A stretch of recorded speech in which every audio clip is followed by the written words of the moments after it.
তারপরেও ওনার mitral stenosis নামে একটা কন্ডিশন আছে, সেই জন্য চেস্টে ইনফেকশন হওয়াতে ওনার একসাথে হার্ট এবং ফুসফুস দুটোই অ্যাট এ টাইম আক্রান্ত হওয়াতে ওনার খুব রেসপিরেটরি ডিস্ট্রেস হচ্ছিল এবং এখানে আমরা খুব দ্রুত ওনাকে নিয়ে এসেছি।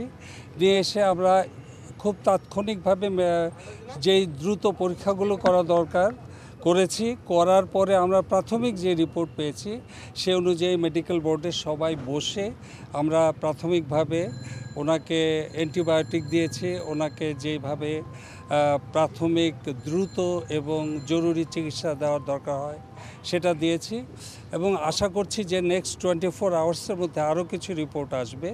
উনি আমাদের নিবিড় পর্যবেক্ষণে আছেন এবং আমরা মনে করছি যে নেক্সট 12 আওয়ার্স 12 ঘন্টা ওনার পরবর্তী পরিস্থিতিকেও সেটার জন্য খুব গুরুত্বপূর্ণ।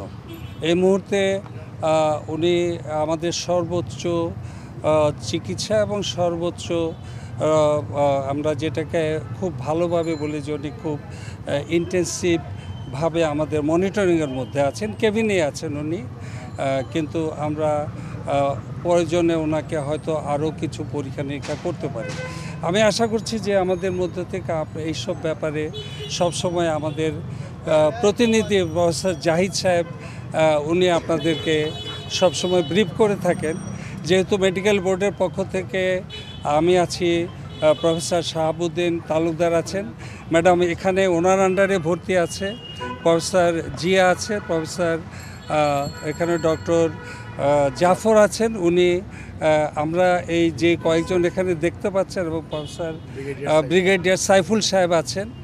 আমরা এই মুহূর্তে সবাই এবং যারা এখানে নেই ডক্টর আমান এবং অন্য যারা আছেন, আমরা লন্ডনে মিটিং করেছি।